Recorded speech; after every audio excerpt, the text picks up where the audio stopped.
السلام عليكم ورحمة الله وبركاته. أصحابتك وحرن جنال كمركز السود وهذا أدي هذا ومهتسنتهين مقالك محربا إن ندي كل وذاقه قفكي تضبطن يسقالات أو دعوة لوسو أو كيسكي فيدنا ورفيجر أو نقطي هويني الصومالية إسلامر كان اللقبتي يدو تكيد وجران يهي أو دوني سيني ودنك إساقا بحضو أرنتاسي وان إدلا وذاقيا سالم سعيد وانوغنهي إساقي إيمي باك إن كدوات سنة كهر الدنبي لغو هلي أي حد دعوة دوغياشا فدرالكا وحاي دونيان guryihii ama hantidii uu ku iibsaday lacagtii la sheegay in uu feeding or future ka qaatay in dawladdu ay doonayso in ay dib ula wareegto lacagtaasi ilaa iyo intee ayay dhan tahayna waan idinla wadaagaya waxaan ognahay howlgalkii Paris oo maamulka Trump ay sheegeen in ilaa iyo 5600 oo qaxooti Minnesota jooga in dib Paris loogu sameynayo qaarkoodna la xiray hadda maxkamad federaal garsooraheeda waa kii ku dhawaad 3 toddobaad ka hor arintaasi si ku meel gaar ah u joojiyay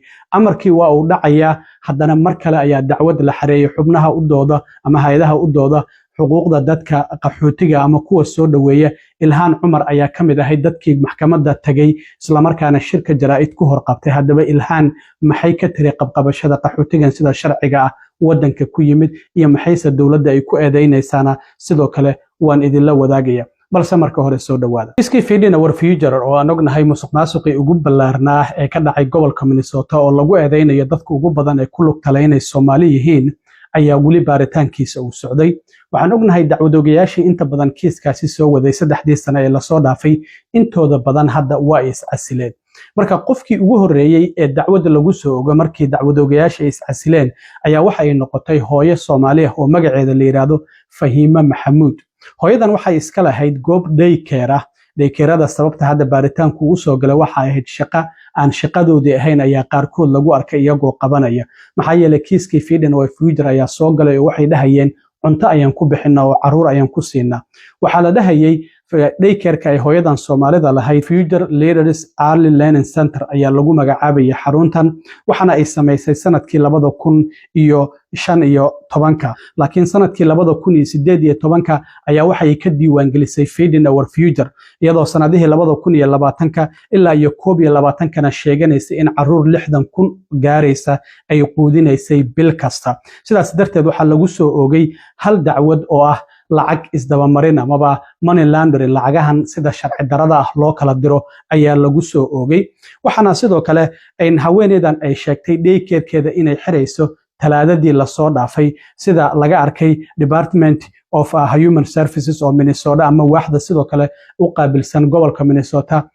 caruurta iyo qoysaska u qaabilsan sidoo kale waa ay u sheegtay marka talaadadii la soo dhaafay ay sheegtay in daykeerkeeda ay xireyso laakiin waxa la soo xiray hadda Khamiistii oo 15 bisha ahayd maadaama la arkay in ay ticket jaratay oo London ay ku socotay isla markaana 20 bisha ay baxaysay oo shalay ku beegnayd laakiin 5 maalin ka hor ayaaba la ogaaday oo waa la soo xiray isla markaana baasaboorkii ayaa laga qaatay haddana waa la sii daayay sawirkan waa markii xabsiga in la xiray oo laga qaaday waxa sidoo kale la arkay email mid kamid ah shaqaalaha Amy Back ina ku shaqeynaya iyo iyadoo isweydaarsadeen emailkan waxay Fahiima Maxamuud ay ku dalbanaysay caruurta ay quudisay oo 500 ah in ilaa iyo 1,000 loo gaarsiiyo Amy Backna waxay u soo qortay ladha u ogolaaw in ay arintaasi samayso marka waxa la ogaaday bangi accountiga daykeerkeeda uu iska lahaa intii u dhaxaysay December 2020 ilaa July 2021 in ay soo gashay lacag gaaraysa $850,000 lacag ka badan iyadoo sidoo kale 125,000 oo kaliya cunto lagu bixiyay waxana sidoo kale jirta in paymentiye kale company iyada xiriir la lahaa la arkay in hantiye fara badan lagu iibsaday marka hadda gabadhan Soomaalida ah ee Fahiima Maxamuud waxay noqotay qofkii 79aad ee dacwada lagu soo oogo kiiskan Feeding Our Future iyadoo welina hadda baaritaanadu ay socdaan dhinaca kale waxaan ognahay Salim Saciid oo isaguna milkiilayaasha maqaayadda Safari Restaurant kamid ahaa iyo Amy Back oo haweeneydii madaxda ka ahayd ururka Feeding Our Future in iyaga dambi lagu helay ku dhawaad sanad ka hor bishii March ee 19 sanadkii 2025 ee dhamaaday Amy Bag December waa tii garsoore federaal uu amray hantideedii in dowladdu ay la wareegto ilaa iyo 5 milyan ka badneed oo gawaari iyo dahab iyo jewelry isugu jirtay. Hadda dacwadoogayaashu waxay doonayaan Salim Saciid hantidii uu ku iibsaday lacagtaasi oo Feeding Our Future ka helay oo hantidaasi oo lagu qiyaasay 7.8 milyan in dowladdu ay la wareegto,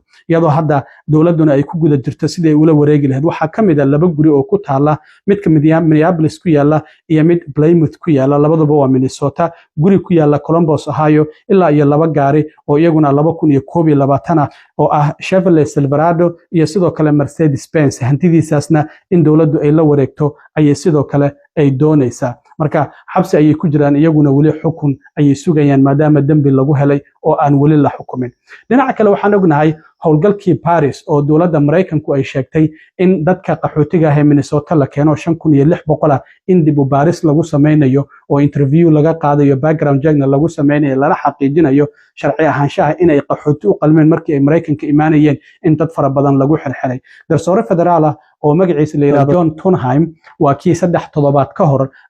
28 bishii January soo saaray amal ku meel gaar ah in dadka qaxootiga aan la xiri karin isla markaana kuwa xiran 5 maalmood gudahood lagu soo daayo. Marka hadda amarkaasi maadaama ku meel gaar ah toddobaadkan ayuu ku ekaa. waxaa jirtay in hadda khamiistii hay'adaha u dooda xuquuqda dadka soo galootiga iyo kuwa marka ay Mareykanku yimaadaanba soo dhaweeya qaxootiga in ay uheliyaan Senator Tina Smith oo laga soo doorto gobolka Minnesota iyo xildhibaanad Ilhaan Cumar in maxkamadda horteeda ay shir jaraa'id ku qabteen isla markaana ay wateen boorar ay ku qornaayeen refugees always welcome markastaba qaxootiga waynu soo dhaweynayna. Marka waxay dalbanayeen in garsooraha federaalka uu kordhiyo amarkiisii ahaa in qaxootiga aan la xiri karin kuwa xiranna si degdeg ah lagu soo daayo. Marka xildhibaanad Ilhaan Cumar ayaa halkaas waxay ka jeedisay hadal iyadoo sidoo kale xaqiijisay in howlgalkan Paris bishii January marka ay dawladdu ay bilowday ee ogeed inay adkaan doonto in wax ay musuqmaasuqa ay ka helaan maxaa yeelay waxay qaxootigu waa kuwa sida ugu daran loo soo baaro guud ahaan caalamka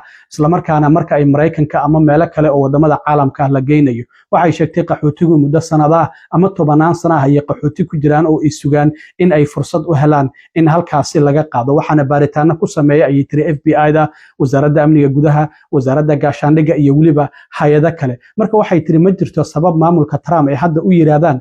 musuqmaasuq baahsan ayaa ka jira systemka qaxootiga Mareykanka lagu keeno. Maxaa yeelay waxay tiri waxaan ognahay in arrintan aysan ahayn arrin la xiriirta musuqmaasuq oo ay tahay in la bartilmaameedsanayo dadka madowga ah ama brownka ah wadamada ay ka yimaadeen. Maxaa yeelay waxay tiri Stephen Miller ma doonayo in aan halkan joogno. Waxay sidoo kale ka hadashay nafsad ahaanteeda oo iyada qoyskeeda in iyadoo 8 jir ah ay dagaalkii sukeeyay Soomaaliya ka soo qaxeen qaxootiga muddo 4 sano ay ku noolaayeen isla markaana ay sugayeen kiiskooda in intaas la dhameystiro si ay fursad ugu helaan in ay Mareykanka yimaadaan oo riyada Mareykanka ay ka qayb galaan. Marka waxay tiri waxaan doonayaa nabad iyo deganaansho iyo waliba inaan fursad helo. Waxayna xaqiijisay qaxootiyadu kuwaasi ay la mid yihiin waxay ka soo cararayaan dawladda kaliya Italiya musuqmaasuq dhinaca maxkamadaha ka jira iyo sidoo kalena ciidamada dawladda oo militariga in qaar kamid ah wadamadaasi xoog ku haysta. Waxay tiri waxaan ognahay in dawladaha kaliya Italiga ah ee albaabada sida xoogga dadka ugu soo jabiya iyagoo warranty aan haysan isla markaana dadka qabqabta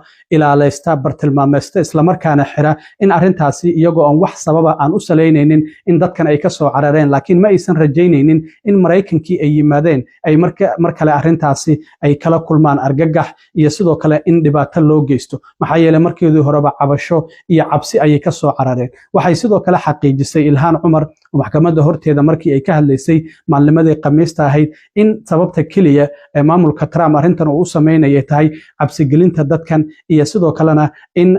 dadkan ay si iskooda ay wadanka uga tagaan maxaa yeelay maamulka Trump sidaasi ayuu doonaya ay tiri waatan xildhibaanad Ilhaan Cumar oo arrimahaasi ka hadlaysay. When Operation Paris was announced in January, we knew that U.S. CIS would have a hard time finding fraud. Refugees are among the most vetted people in the entire world. People wait years, even decades, to get through the vetting process of the FBI, DHS, Defense Department, and multiple security agencies. There is absolutely no reason for Trump to claim there is a rampant fraud in the refugee system, because we know this isn't about fraud. This is about targeting people from black and brown countries simply because Stephen Miller doesn't want us here. My family fled civil war when I was 8 years old. We lived in a refugee camp for 4 years, waiting for our paperwork to be processed, waiting and hoping that we would one day have a chance at the American dream, waiting for our chance at peace and stability and opportunity.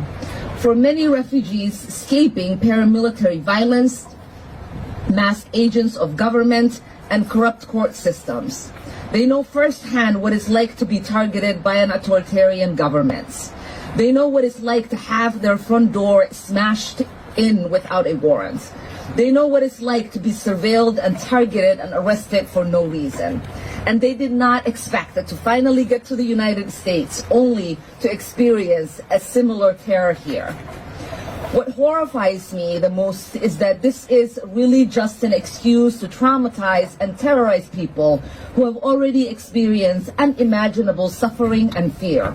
It is an excuse to drive people out of public life. It is an excuse to break people, to make them so afraid that they are willingly leaving the United States rather than fight the illegal actions of the Trump administration. dhinaca kale xildhibaan Ilhaan Cumar ayaa waxay sheegtay qaar ka mid ah dadka qaxootiga ah ee la xirxiray dhibaatooyinka ay la kulmayaan. Waxay tiri inta badan kiisaska dadka marka la xirayo dhaawac ayaa soo gaara, qaarkood waxaa loo diidaa in gargaar caafimaad loo fidiyo, qaarkood waxaa loo qaadaa gobolka Texas, kuwa muddo maalmaha waxaa lagu hayaa dhismaha dowladda federaalka ee ku leedahay Minneapolis ee dadka la geeyo ka hor inta aan goboladaasi loo kala qaadin. Marka waxay sheegtay UIS dad xitaa marka waxay sheegtay hay'adda USCIS dad intay interview ay ka qaadeen green card-kooda markii ay siiyeen oo waxba ay ku waayeen dadkaasi in dadkii lagu sii daayay gobolka Texas gudihiisa, qofkiina laga reebtay sharcigiisii, wax green ma haysto ID isla markaana sidoo kalena wadooyinka ayaa lagu sii daayay, dukumentiyadiisina waa laga reebtay. Qofkaasi waxay tiri sidoo dib ugu soo laabanaya